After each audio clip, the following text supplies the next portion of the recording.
Good morning. I'm Jeff Hammond, Executive Director at International Ground Source Heat Pump Association. Welcome to the February IGSHPA Town Hall. Before we get started, we have some IGSHPA news just to keep all of our members up to date, and then I'll introduce our speaker. This town hall and our Dig Deeper webinars do still have some spots open for 2026. If you'd like to speak at one of these webinars, go to IGSHPA.org and click on Training and Events. You'll find an abstract form on that page. Just send that and we'll take a look at the abstract. The Dig Deeper webinars are a little bit more technical. The Town Hall webinars are more of a broad topic. And we are still accepting advertising for both of those webinars.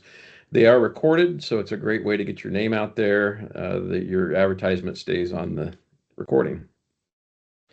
Just a few notes here before we start the presentation. Make sure you save the date for our annual camp conference. It's in the St. Louis area, St. Charles, Missouri this year, April the 13th through the 15th. The conference is a two-day conference, the 14th and the 15th.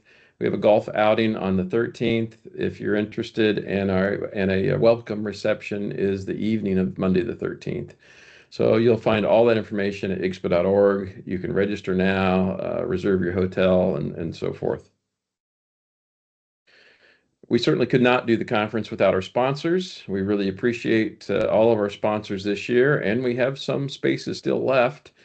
As you can see, they get announced at each of our webinars. They're on the website, and there'll be signage at the conference. So it's a good way to get your name out there for your products and services. But thank you, sponsors. We, again, could not do this without your help. Our exhibit hall is filling up pretty quickly. We only have 4 spaces left now.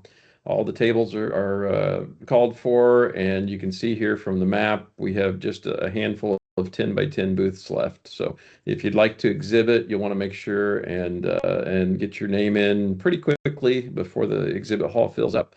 Next year, it looks like we might need a bigger exhibit hall, which is always a good problem to have. Our research conference, which we have every other year, this year is in Vienna, Austria. The last one was in 2024 in Montreal. That's also on the website. This is different than our annual conference where we have an exhibit hall. The research conference it does not have exhibits, but it is research papers that will be discussed at the conference.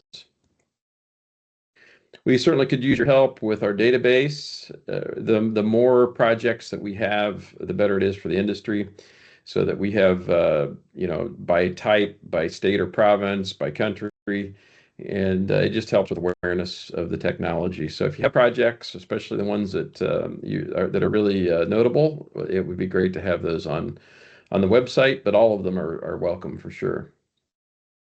Same with licensing and CE requirements. We could use that as well. Hopefully you saw in your inbox our February edition of Geo Outlook. It was published the last week of January. And this one is actually the largest one that we've had with articles. And so hopefully you've enjoyed that.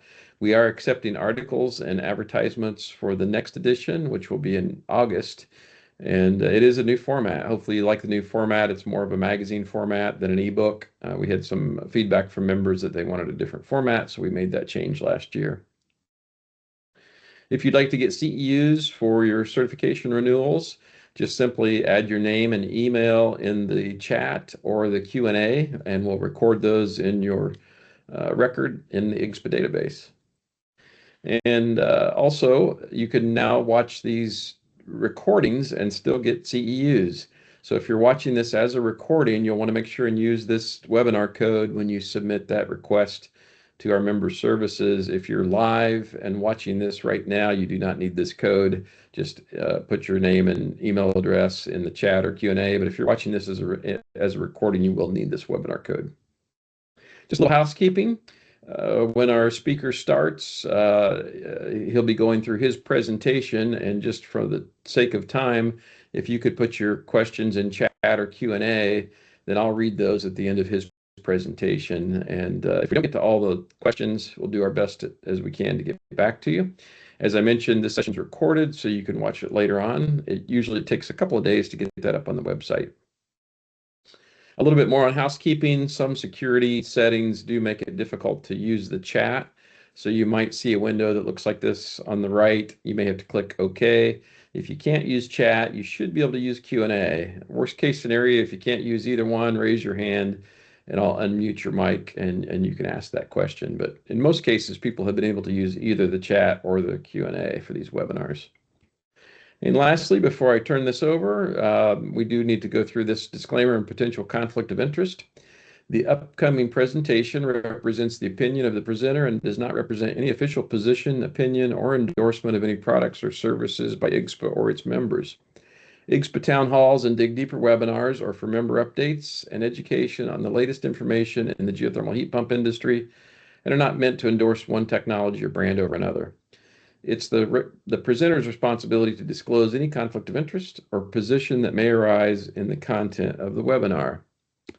So I'm happy to introduce Daniel Sadik, who joined Carbon Solutions or Upstream Leasing, their executive team in January of 2022 to spearhead the expansion of the company's commercial endeavors. With an extensive background in origination and trading spanning over 15 years, Daniel brings invaluable commercial expertise to the team. Prior to joining Carbon Solutions, Daniel played pivotal roles in originating new build wind deals across the U.S. and executing transactions totaling over 30 million megawatt hours of power and REC deals in key markets across the U.S. and Canada. Before his tenure at Carbon Solutions Group, Daniel held prominent positions including Senior Commercial and Industrial Originator at Southern Power Company, International Originator at Esonia Energy, hopefully I pronounced that right, and roles at NRG, West Oaks, and Credit Agricole CIB, where he honed his skills in commercial transactions, financial trading, and commodity sales. Daniel holds a degree from Tulane University and is based in Austin, Texas.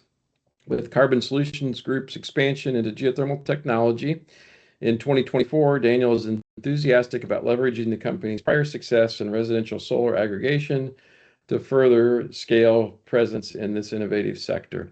So I'm thrilled to turn this over to Daniel. Share your screen whenever you're ready, Daniel. Thank you so much for presenting. And you are muted, Daniel. Awesome. Thanks, Jeff. And thanks everybody for having me on this town hall. We're obviously really excited to discuss and hope there are a lot of good questions at the end of this presentation, related to Upstream Lease. Just want to confirm, Jeff, that you can see my screen here and everything's looking good on y'all's end. I can see it, Daniel, and the sound is good, so you should be in good shape. Thank you. All right. Well, let's get into this. Just as a quick backstory here, everybody might be aware we're currently offering REC aggregation services for residential and commercial units throughout the Mid-Atlantic under Carbon Solutions Group brand. Through that, when we first started getting involved with IGSHPA and ground source heat pumps a number of years ago, we got really excited about the technology. We've obviously worked pretty heavily in solar and other asset classes, but getting into ground source heat pumps got us really excited. And in the One Big Beautiful Bill that came out in July, we effectively started working on a lease product that we could initially start off offering to residential and then move into commercial customers. Where we stand at today, we already have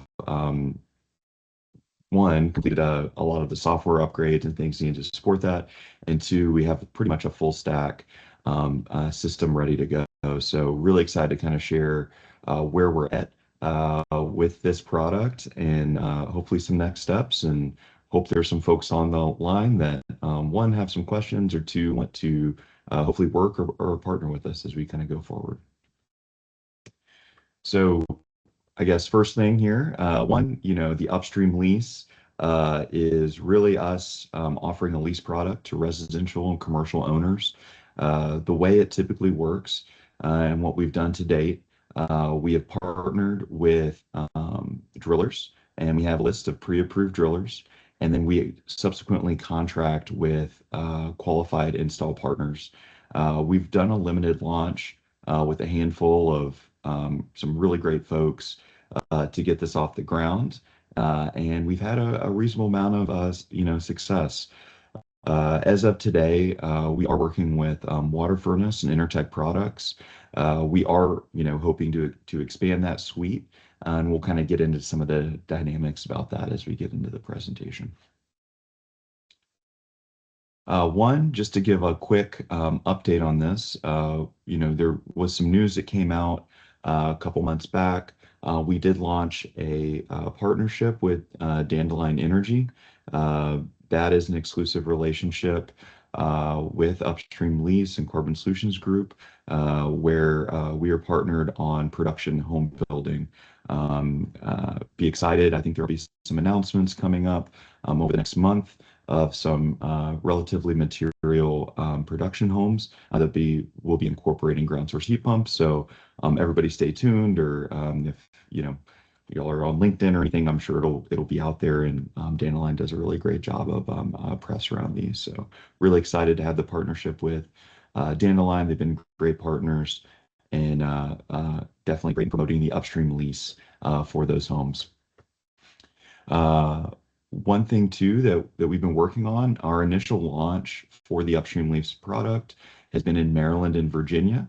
We actively have two drillers set up. We're hoping to add our third in the next week or 2 weeks. And we are actively onboarding installers in those states. So really excited. Those are states where there are renewable energy credits that kind of factor in that make the leasing process really attractive to homeowners. And at the end of the presentation, I figured we could walk through just some example pricing to just give everybody a flavor of what these leases might look like in some of these areas. Yeah, like I said, one thing too, just to give a plug for IGSHPA. IGSHPA was the first person that kind of welcomed us into this industry a couple years ago.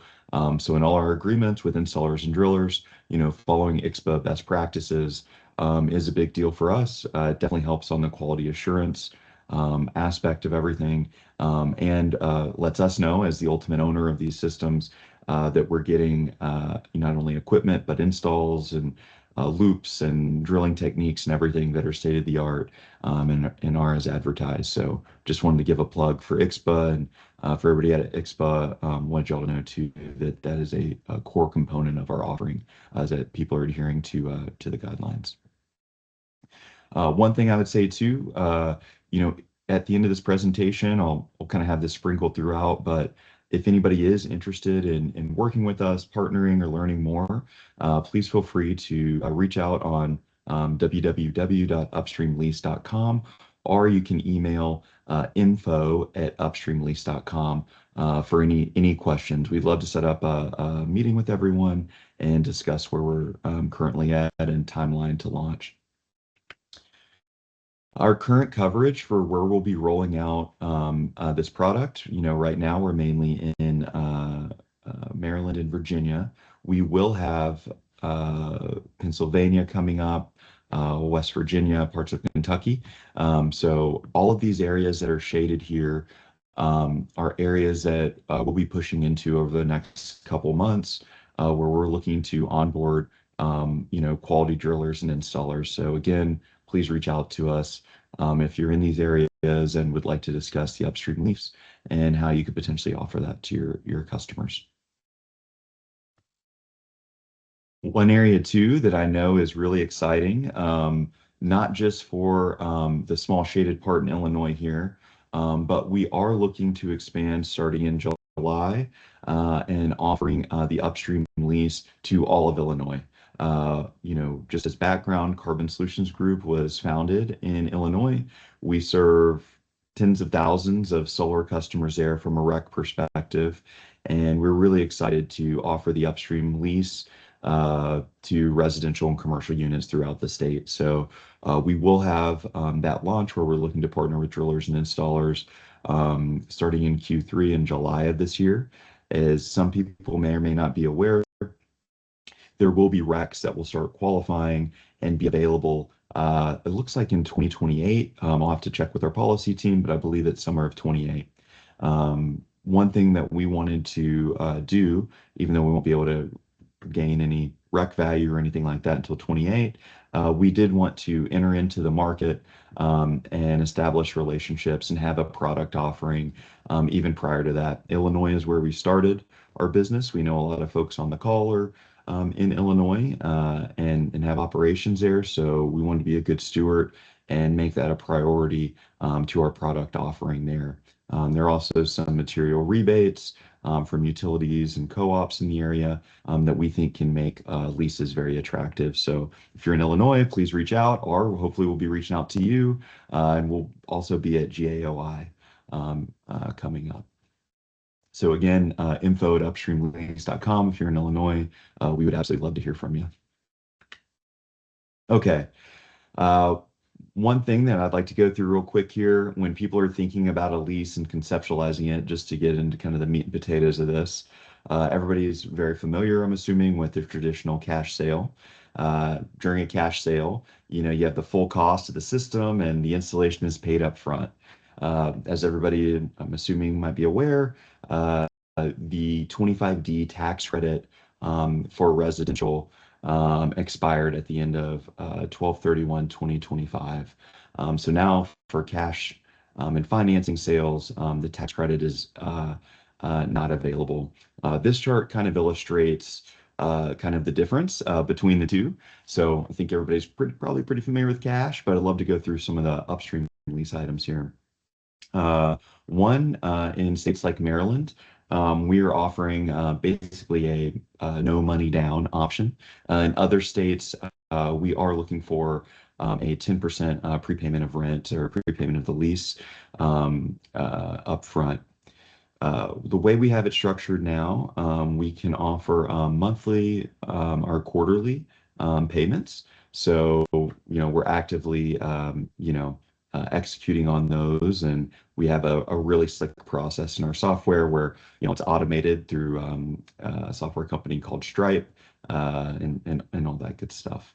One thing that we're really excited about is that one, you know, we're fully set up to monetize the 30% ITC that's available for leases.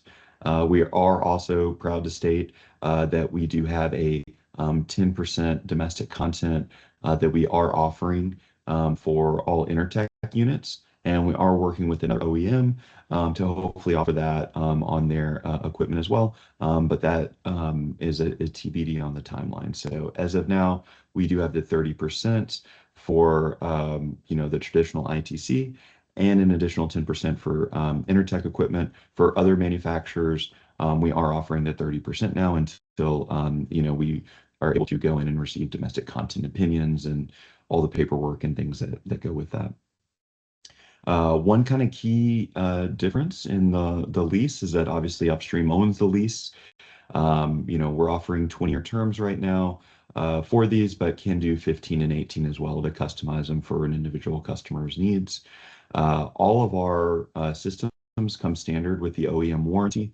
One big item to note is that outside of the warranty, the homeowner is responsible for any maintenance or repairs costs. So while people might be familiar with the standard 10-year parts, 5-year labor, if there is additional labor on any of those, or once we get past the 10-year, those would be the responsibility of the homeowner, similar to a cash and sale deal.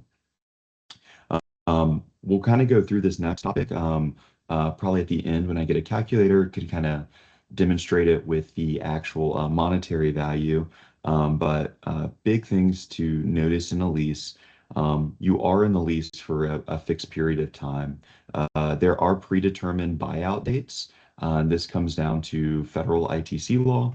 We do offer a buyout provision post what's called ITC recapture after the 5 years, which is in year 6. And then we do have another point at year 12 to buy out. So those are the maximum amounts allowable under tax law that we've been advised from our attorneys. So we do have those two buyout provisions. In the case that someone moves or sells a home, for example, there are two options. If you do sell a home, the new homeowner can assume the lease as is, and it keeps it super super straightforward. They assume the lease. We have the whole process in our software. They, set up with payments and all that good stuff, and quick paperwork, and we're ready to go. If the new homeowner does not want the lease, they would then two options would occur. If it's before the ITC recapture period, an appraisal of the system would have to be done at fair market value, and then any ITC recapture that might happen, so they'd have to pay back a portion of the tax credits depending on which year, and we have calculations and formulas set up for that. If it is after the ITC recapture of year 5, it would just be at a fair market, appraisal value. For the next one here, for flexibility, the homeowner, is able to, buy these out at year 6 and 12, and they're fixed payments. So outside of any, things that might be outside of the warranty or things of that nature, air filters, it should be a relatively, as everybody's familiar with, relatively low cost of ownership, or low cost of maintenance outside of the current structure. So yeah, really, the way to think about the lease and how some people have been pitching it, we've been told, is that with cash sales, the ITC isn't available, but through the lease, the 30% ITC and then 10% for some of the Intertech units, it's basically a way to monetize the 40% ITC. And, if people are interested, there is that buyout, in year 6 post ITC recapture, which once we demonstrate the numbers, I think that could potentially be a sales tool as well. So right now within the lease, we do have some stipulations. This will change over time, but as of now, we're only offering Intertech and water furnace units that are Energy Star certified or compliant. That will change. We're excited to offer more units. So if you're from a manufacturer and you don't see your name up there, please reach out to us. We're actively adding on new manufacturers, and we'd be absolutely thrilled to work with you. Right now, we do have a preference for GeoFlow units, but are open to other USA-made flow centers. So just to be clear, we're in no way endorsing any of these products. These are the ones that we have gone through and approved and have worked hand in hand with these suppliers on. So again, these will change and be added to, but as of now, these are the ones that are in our approved equipment stack. For the loops for drillers, one, we only use as a requirement USA-made loops. So all HDPE pipe needs to be made in the US. There are 2 manufacturers we've worked with. If there's a manufacturer of another loop that's on that is interested in having their product approved for the Upstream lease, please come to us. But right now we are working with Oil Creeks Plastic and Versa. One component as well, for all Upstream lease products is all products we are requiring to have monitoring. We do that for 2 things. One, while we do not have the rights to turn off the system or anything like that, we do need to make sure that it's operating in accordance, with all guidelines. And as rec markets will change over time, we'll want to have that data. As in our mind, we think that rec reporting will potentially move away from the energy savings calculator, more towards actual metering of devices and things of that nature, similar to how we do with solar, obviously a little bit different because it's energy savings and not production. Move down here. So yeah, just some quick lease characteristics. We're offering 20-year leases, but we do have some customized 15 and 18 years that we can do. The full, warranties, for all the units, come with everything we sell. And we're really excited with the folks that we've been working with on the manufacturer side, have been great, and making sure all these are really, really clean and everything's ready to go. For each unit, we do have maintenance folks, which is typically the installer attached to it, but we also have backup service folks that are preferred, that are obviously IGSHPA, trained and certified to work on these equipment. So there's always somebody that can work on these, and we have basically emergency service and standard routine maintenance and things like that that people, homeowners or businesses can call on. Yep, like I said, in Maryland, we're offering a zero down option. We're doing a 10% prepayment for all the other states that we're in. One thing that's important to note for all leases that we offer, everything is included in there. And as I'll show you on the calculator, if there's utility rebates we enter in, if there's renewable energy credits, ITC, all of that is factored in. So it's a super simple process.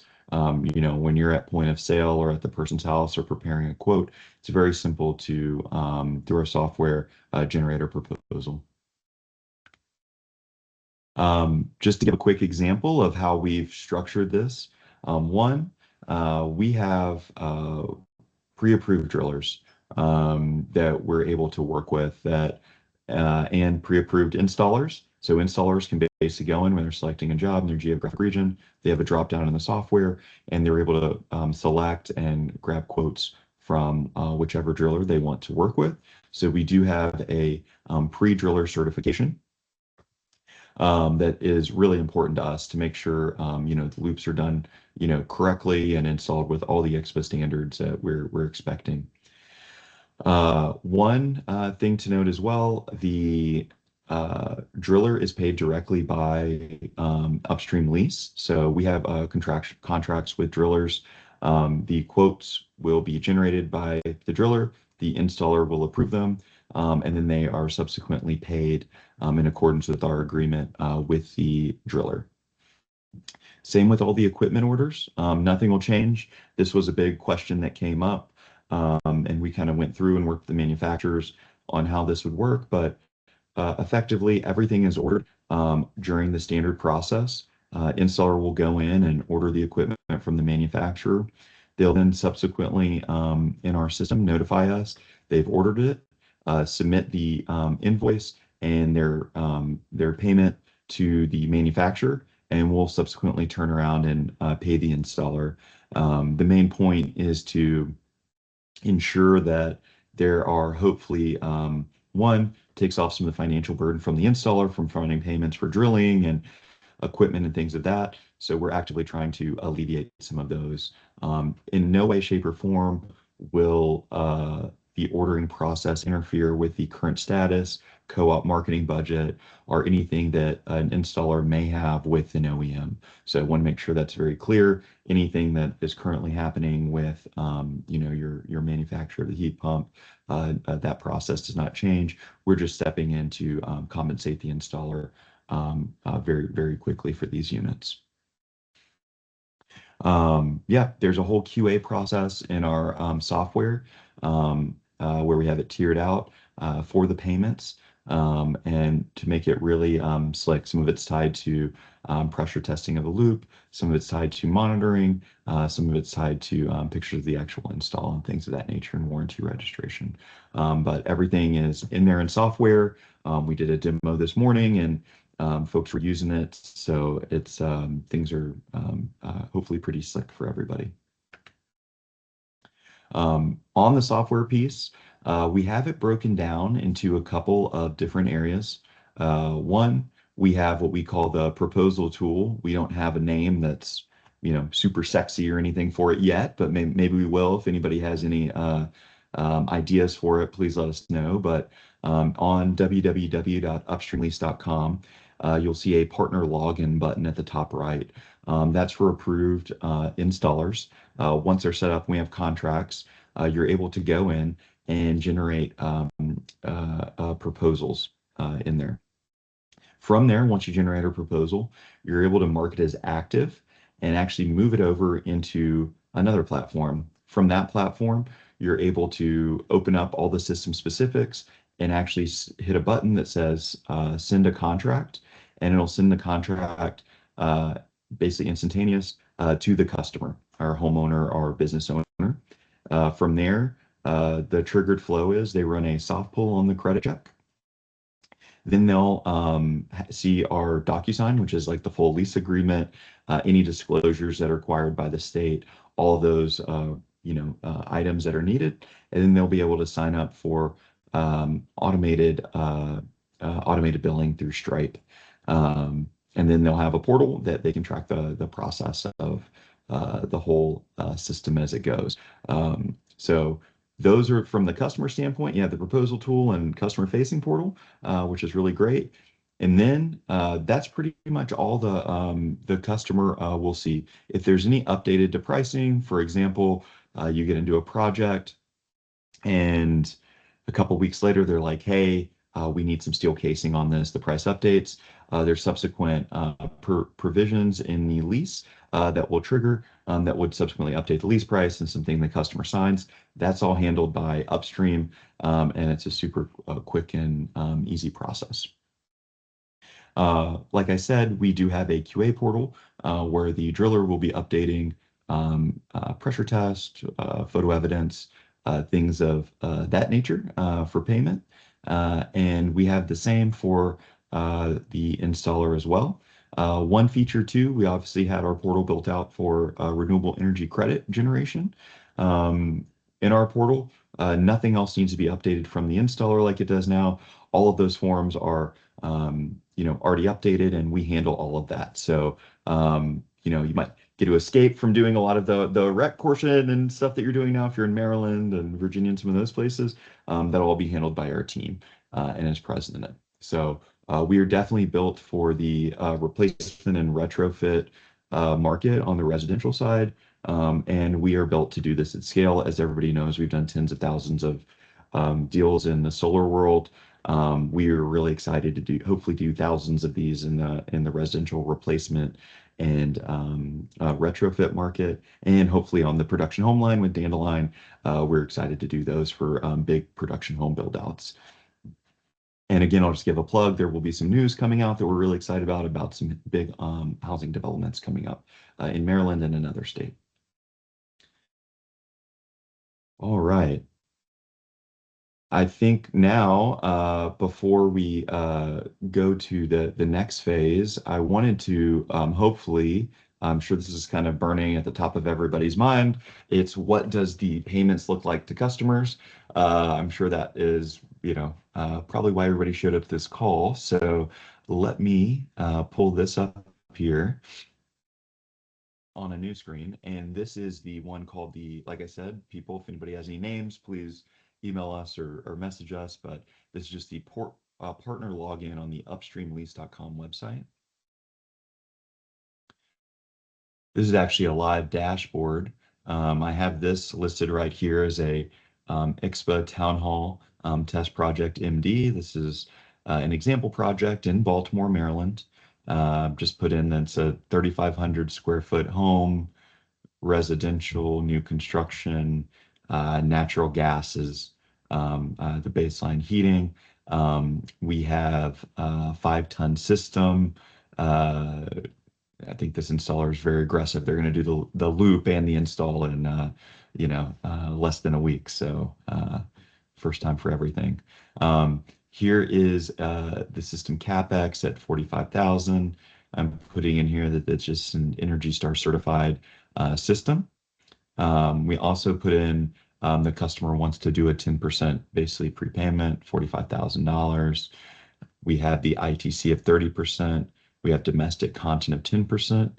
One thing too, we are starting to do projects that are in energy communities as well. We are set up to do that with our tax council and accounting.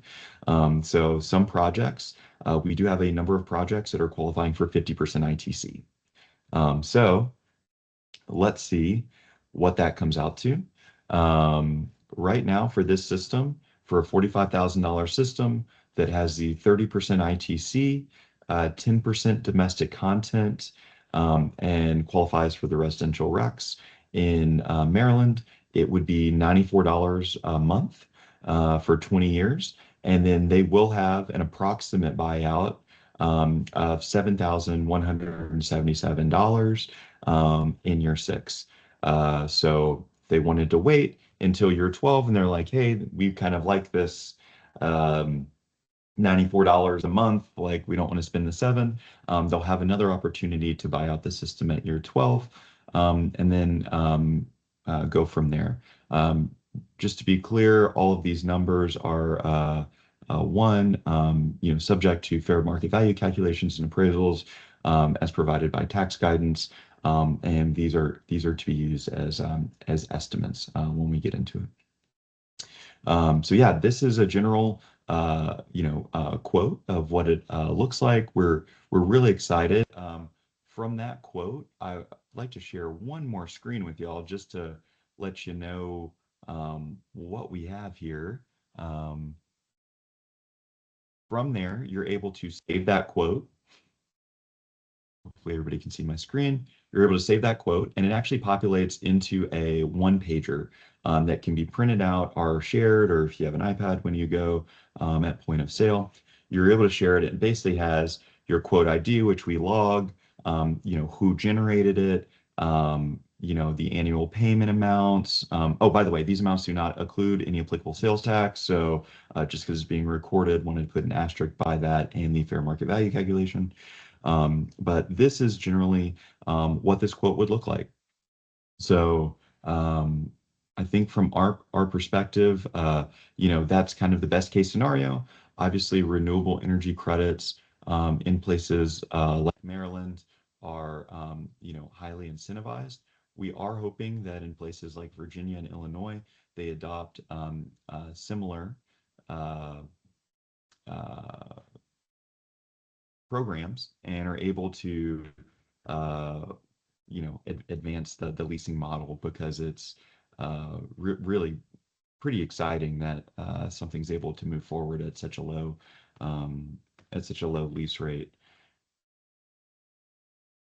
Now, I think for the next portion of this, I thought it might be good to show a quick flavor of maybe a Virginia system as well, just because obviously Maryland's probably one of the best case scenarios here. So let me just do a Virginia example, and then we can move on from there.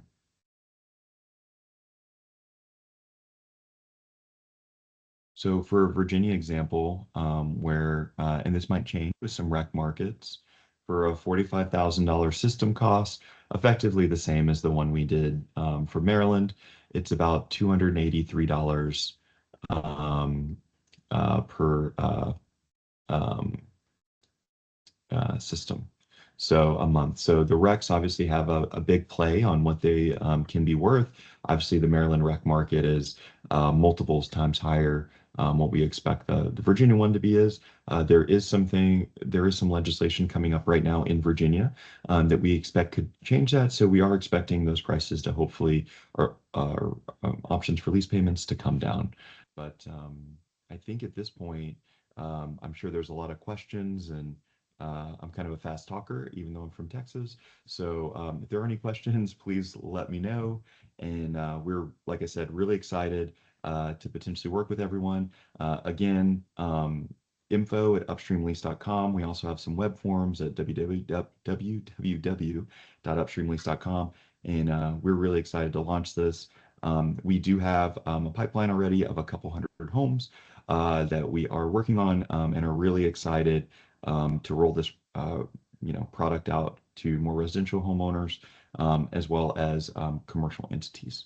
But yeah, let me stop there, Jeff. I don't know if this is a good point or next steps. No, this was great. We have a lot of questions. So there's a bunch of interest. Fascinating presentation, Daniel. Thank you so much. I think this could really be a game changer in the industry. Before we get to the questions, I noticed there's a comment about RECs and RECs. Those are not rural electric cooperatives. Those are renewable energy credits. I just want to make sure everybody's aware of that.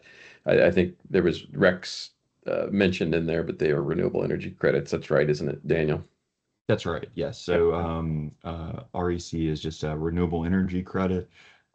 Yes, that's correct. Okay, very good. So we'll start with Ron. He asked about the slides. This is recorded, and so you will find the recording with Daniel's slides up on the IGSHPA website here in just a couple of days. We go to Steve here asking about any plans to add Massachusetts to the list. As of right now, we're kind of focused on those as we kind of look at our growth pipeline, potentially in Q4 of this year or Q1 of next year. After we kind of get the Illinois rollout, we are looking at opportunities in New York and Massachusetts. We're right now trying to focus on areas that have the potential for renewable energy credits in the future, just because that's kind of a part and parcel of our current business. But we are looking at Massachusetts and in New York in the Great. future. Okay, well, that answers Bill's question too, because he was asking about New York. So good timing there. Bob and Stuart both have a similar question. They're asking about how the fair market value is determined when the buyout is requested. Can you address that? Yeah, so there's a couple things in there. One, depreciation, um, useful life assumptions, uh, obviously any type of lease payments, and then netting out any of the tax credits and some other things. We can talk offline about that, but yeah, we've had some legal and tax counsel kind of assist us with that on the fair market value calculations to provide those estimates. So those Okay. are, I would say, relatively uh, those should be very close to being accurate, but it is always at fair market value for IRS tax guidance. Okay. So the IRS it gives you the guidance there. Um, Bob has another question about easements. Do you require easements for the ground in which the ground heat exchanger is installed?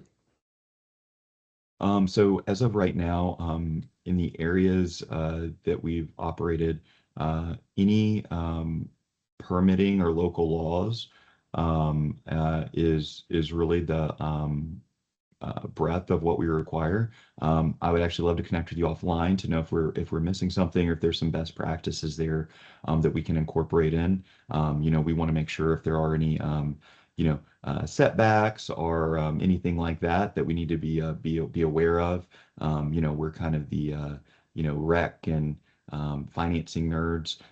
So if there is something we need to be aware of, we would absolutely be ecstatic to talk about, and we would love to incorporate those into our agreements. But Okay. as of today, not to my knowledge, just county and local uh, permits, and then any IGSHPA best practices is something that we have installers rep and warranty to. Very good. Thank you. Bill wants to know if the homeowner has to pay anything else at the end of the lease term and if the monthly payment stays the same over the course of that lease. Yeah, the uh, monthly payments are the same. At the end of the 20 years, uh, you know, there is every buyout, even at 20 years, is at fair market value. The actual fair market value at the end of that, once you take in all the lease payments and everything else, will be a de minimis amount. I mean, we don't foresee it being in the thousands of dollars. It's in like probably it's much lower one. But yeah, IRS guidance, everything's always at fair market value at the end of the lease, but there should be a de minimis amount once you depreciate all those assets. Okay. Al wants to know if there's an interest rate on the financing and is that the same interest rate throughout the US? Yeah, so basically like rates of return and all that are included, um, you know, um, in the lease. So those are all included in the pricing. There's no additional fees or anything like that. And just to be clear on these are leases, not financing. IRS is weird if it comes off as financing, they're not able to claim tax credits. So this is a pure play lease. But yeah, any cost of capital or things on that end, those are kind of inherent to Upstream. Okay, very good. Scott wants to know if there are is there a legal recourse that your firm has if a client defaults on the lease? Yes. So that's a great question. I actually should have included that in there. There are two remedies. One, and this is why we do the credit pull. We can impact somebody's credit. if they do not do that. Also, we technically could file a lien on the unit. We do have that right as part of it, but to be honest, I would see that as hopefully a really rare occurrence.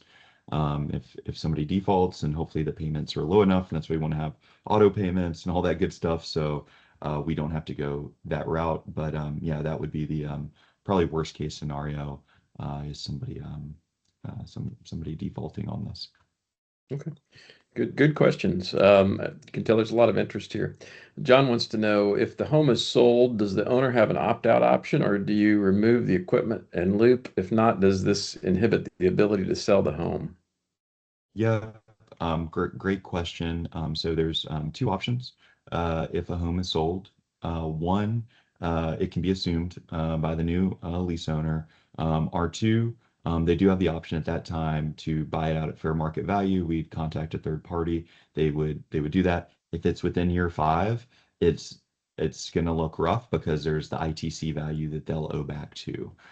So each year, that will chip away. If it's in year 4, it might not look as bad. If it's in year 1, that would be a big amount of money. That would I mean, that would be basically the whole unit cost. So they do have that option to buy it out for market value, is our understanding from tax counsel. If they do sell the home, our hope is that somebody will assume it. But yeah, those are the only two options available. Yeah, if they want to, if they're like, hey, we're selling the home and we want to remove this system, I mean, we already paid for that system, so we have to recoup our money and then any tax benefits that might be associated with it. Sure. So after year 6, they could buy it out, and then the new owner gets the system paid That's right. paid for. That's Okay. right. That's right. Bob asked a question about repair and maintenance.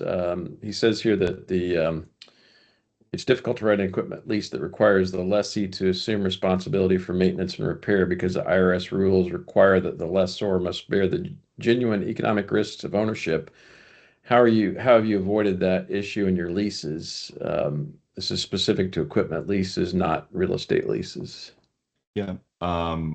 We actually worked, that's a great question. We worked really hard on that in our leases to basically get a tax opinion on the way that we've structured the lease, that we've met that benchmark and threshold. Okay. Okay.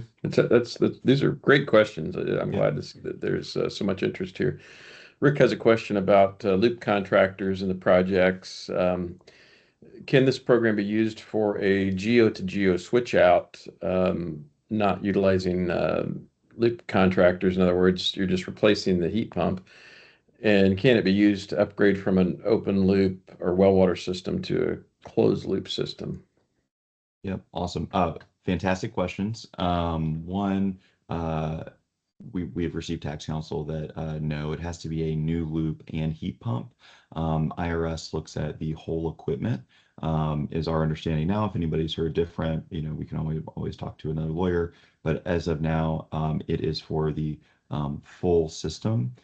There is potential for commercial units on what would be called a retrofit, but the cost to go through that and the burden to do that is very, very high for a residential system. For commercial systems, we could absolutely explore that. But when you're in the, uh, it gets expensive with lawyer fees to go through and issue those opinions. So we wouldn't do that for residential, but for commercial, we could look at that for items that are being replaced, and then like the useful life of that. And there's a whole host of things that we could go down. It would just have to be a big enough project for us to work on that. And then as far as open loops go, we don't work with open loops. We're only doing closed loop systems. So if there's a new closed loop and heat pump, then yeah, that would qualify. But we need to have a whole system that's placed in service for it to qualify. Okay, really good. All right, so Greg wants to know, is there a homeowner lease transfer fee to the new buyer if they continue the original lease? No fees. No. Okay, excellent. That's an easy question. Bob asks, what portion of the monthly lease cost is attributable to the heat pump rather than the ground loop?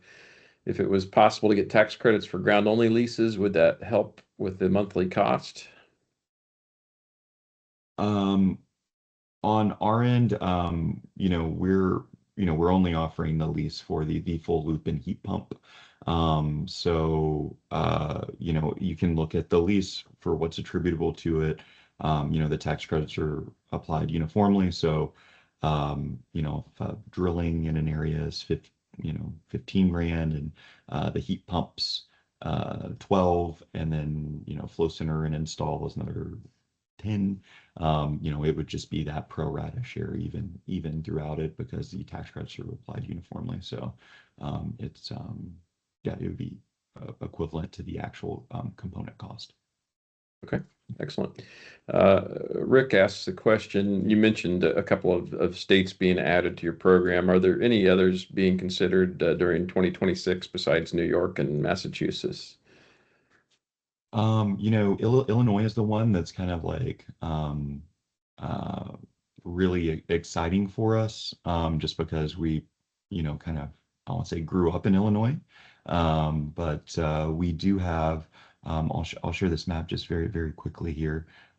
These are the areas that we will be operating in very shortly. We're already in Maryland and Virginia, and are working on Pennsylvania right now. But any of these shaded areas, I would say that, we're coming to or will be in shortly in the coming months, along with Illinois.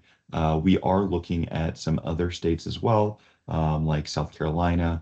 I'm in Texas, so I'd love it to be in Texas, but as of now, no plans in Texas. So I think just those states, Illinois and South Carolina, are probably the ones that are on our immediate list for the lease for this year. And then as we get into next year, we're going to kind of reassess and see, contributed capital and things of that nature, and which markets are working and kind of what's not working. But obviously, to our knowledge, having one of the first residential leases on our end, we're going to learn a lot over the next 6 months on these programs, and want to make sure we have really good processes down for quality assurance and everything like that. One thing that I would say why we're not rolling it out everywhere yet is having experience in the solar side of the business. We have seen solar lease providers go down this route where they offer a product and then the quality of the install, whether on solar, it effectively kind of hurt those companies pretty seriously over the years. There's a lot of examples. So for us, getting quality installs on the drilling, quality installs, on the installation and everything, and then working with really great equipment is really important for us. So over the next couple months, there's people we've worked with in the rec markets that we know do amazing jobs, and we're really, really proud to partner with them. Don't know if they want me to say their names on this call or not, so I won't. But we've partnered with a bunch of them, and we're excited to roll it out further to some folks.